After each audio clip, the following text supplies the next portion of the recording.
మీరు ఇంజనీరింగ్ చేశారా? జాబ్స్ కోసం సెర్చ్ చేస్తున్నారా? 3600 మందికి పైగా స్టూడెంట్స్ కి జాబ్స్ వచ్చేలా చేసిన కోడ్ జ్ఞాన్ 100 డేస్ సాఫ్ట్వేర్ కోర్సులో జాయిన్ అవ్వండి. మీ కెరియర్ ని బిల్డ్ చేసుకోండి.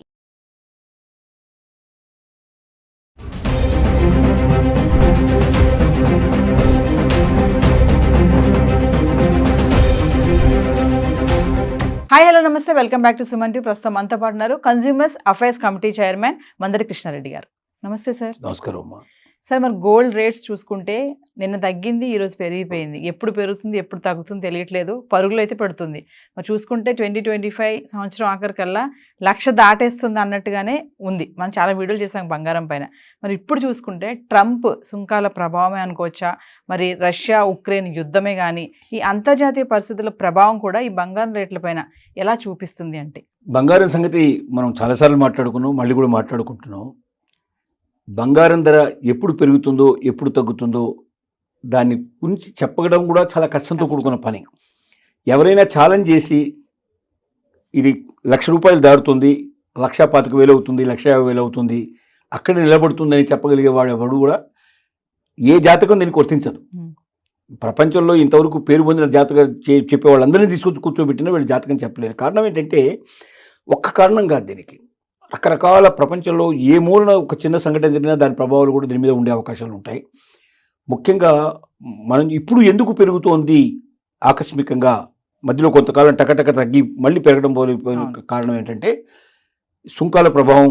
వాస్తవంగా మధ్యలో ఏదైతే ట్రంప్ విధించినటువంటి సుంకాలు చాలా దేశాలను ఎఫెక్ట్ చేసిన పరిస్థితి లోపల ఒక్కసారే మనకు ట్రేడ్ వారు ప్రారంభమైంది. ఈ ట్రేడ్ వార్లో స్టాక్ మార్కెట్లు విపరీతంగా కుదేలైపోయాయి. అంటే ఒక్కొక్క రోజు 1,00,000 కోట్లు, 2,00,000 కోట్లు, 15 చివరికి 5,00,000 కోట్ల దాకా కూడా మాయమైపోయి వాష్ అయిపోయే పరిస్థితి ఏర్పడింది.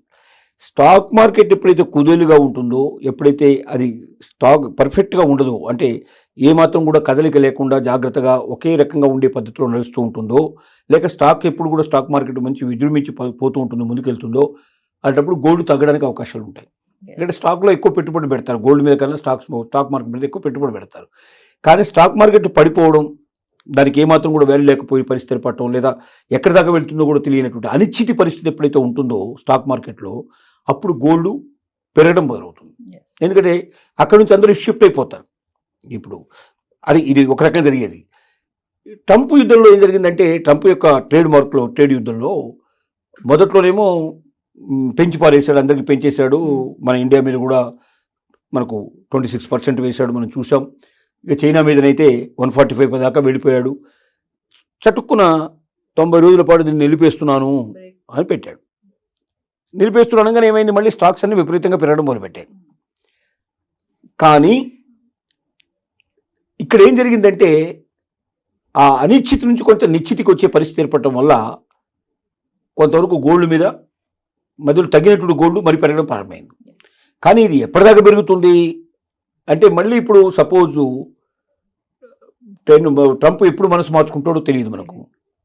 తర్వాత యుద్ధాల పరిస్థితి కూడా మనకు 2-3 రకాల యుద్ధాలు జరుగుతున్నాయి మనకు. రష్యా ఒకవైపున యుద్ధం జరుగుతూ ఉంటే, ఇంకోవైపున మనకు ఇటువైపు తీసుకుంటే మనకు మరి 2-3 యుద్ధాలు ఈ దేశంలో రకరకాల ప్లేస్లో మనకు జరుగుతూ ఉన్నాయి. ఈ యుద్ధాల ఫలితం ఏమైనా ఉందా దీని మీద అంటే, అంత గొప్ప యుద్ధాల ఫలితం దీని మీద ఉండదు. ఎందుకు ఉండదు అంటే, పెద్ద దేశాలు ఏవి దీనికి సపోర్ట్గా ఉన్నాయి తప్ప ఏ దేశాలు దీంట్లో డైరెక్ట్గా వెళ్ళి పాల్గొంటలేదు.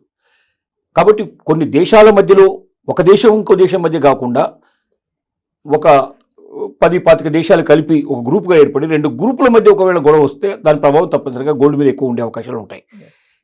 చిన్న యుద్ధాలు అంటే, చిన్న 1-2 దేశాల మధ్య జరిగే యుద్ధాల ఫలితం గొప్పగా ఉండదు, కొంతవరకు ఉంటుంది కానీ ఎక్కువ గొప్పగా ఉండదు. ఏది ఏమైనప్పటికీ ప్రస్తుతానికైతే గోల్డ్ రేటు పెరుగుతోంది. 1,00,000 రూపాయలు దాటడానికి కూడా పాసిబిలిటీస్ ఉన్నాయి గ్యారంటీగా. కానీ ఎక్కడో దగ్గర మళ్ళీ ఆగిపోయి మళ్ళీ వెనక్కి వచ్చే అవకాశాలు చాలా ఎక్కువ ఉంటాయి. ఎప్పుడు కూడా గోల్డ్ మీరు పరిశీలించేది, మొదటి నుంచి ఇప్పటిదాకా పరిశీలిస్తే ఒక దశ దాకా పెరుగుతాయి, మళ్ళీ అక్కడ ఆగుతుంది, కొంత మళ్ళీ వెనక్కి వెళ్ళిపోతుంది, మళ్ళీ ముందుకు వస్తుంది. ఇలా ఎవ్రీ 3 months 6 monthsకి ఒకసారి జరుగుతూ ఉంటుంది. కానీ కంటిన్యూస్గా పెరగడమే తప్ప తగ్గదు అనేటువంటి పరిస్థితి, 1 రూపాయి కూడా తగ్గదు, 1000 కూడా తగ్గదు, 5,000 తగ్గదు అని మనం చెప్పడానికి వీల్లేదు.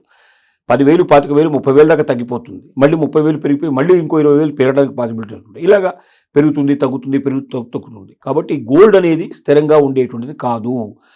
గోల్డ్ ఖచ్చితంగా పెరుగుతుందని అనుకుని ఎవరైనా దాని మీద పెట్టుబడులు పెడితే తర్వాత తగ్గినప్పుడు బాధపడాల్సిన పరిస్థితి పడుతుంది. కాబట్టి అప్పులు చేసి పెట్టకండి అని మనం మొదటి నుంచి చెప్తున్నాం. అప్పులు చేసి పెట్టకండి. దీంట్లో మీ దగ్గర ఉండి నిలవ నిజంగా ఉంటే కొనుక్కోవడం గోల్డ్ తప్పేం కాదు. గోల్డ్ రేటు తగ్గినా పెరిగినా గొప్ప తేడాలు మరీ ఉండవు. ఒకవేళ ఆ ట్రెండ్ వచ్చినప్పుడు మీరు ఏదైనా తీసేసుకోవాలనుకున్నా కూడా తీసుకోవడం సులభమైన పరిస్థితి పడుతుంది. అలాగే బాండ్ మీద పెట్టుబడి పెడితే బెటర్ అని మనం అనుకుంటున్నాం. గోల్డ్ బాండ్స్ మీద ఎప్పుడు కూడా ఈ టైంలో మరి కొనడం అనేది ఎంతవరకు కరెక్ట్? అంటే ఒకరోజు తగ్గుతుంది, ఒకరోజు పెరుగుతుంది కదా, కొంచెం డౌట్ అయితే ఉంది, కన్ఫ్యూజన్ ఉంది.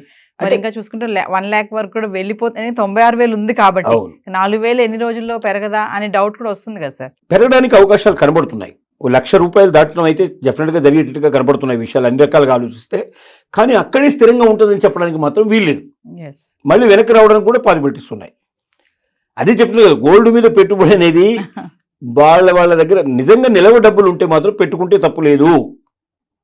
అది మాత్రం మనం సలహా ఇవ్వగలుగుతాం. ఇది ఖచ్చితంగా గోల్డ్ రేట్ 2 లక్షలకు వెళ్ళిపోద్ది, 1,50,000 వెళ్ళిపోద్దని ఎవరు కూడా చెప్పడానికి వీలుపడదు. ₹1,00,000 దాటుతుంది.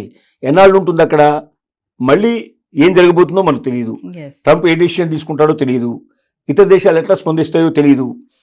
రకరకాల కారణాలు దీని మీద ఉన్నాయి. వీటన్నిటిని బట్టి ఉంటుంది. కాబట్టి ఇది స్థిరమైనటువంటిది మాత్రం కాదు అని మనం స్పష్టంగా చెప్పగలం. బాండ్స్ విషయం మీరు అంతకుముందు కూడా మనం అనుకున్నాం. గోల్డ్ బాండ్స్ ఏవైతే ఉన్నాయో, గోల్డ్ బాండ్స్ మీద ఎప్పుడైనా పెడితే తరుగు ఉండదు. మనం మామూలుగా అయితే దాంట్లో తరుగు తీసేస్తారు, మజూరీ తీసేస్తారు, ఇట్లాంటివి చాలా తీసేస్తారు గోల్డ్ లోపల అమ్మినప్పుడు. కానీ ఈ మజూరీ, తరుగు ఇట్లాంటివన్నీ దాంట్లో పోవు. స్థిరంగా ఎంత ఉండైతే గోల్డ్ రేట్ అయితే అంత అమౌంట్ ఆ రోజు కారుకు వెంటనే డిమాట్ అకౌంట్ వేసేసుకొని మన దాంట్లోకి తెచ్చుకోవడానికి మనకు పాసిబిలిటీ ఉంటుంది. కాబట్టి అటువైపు ఆలోచించడం మంచిది. అంటే మామూలు గోల్డ్ కొనడం కన్నా గోల్డ్ బాండ్లలో పెట్టుబడి పెట్టుకుంటే సురక్షితంగా ఉంటాయని మనం చెప్పడానికి అవకాశం ఉంటుంది. Thank you.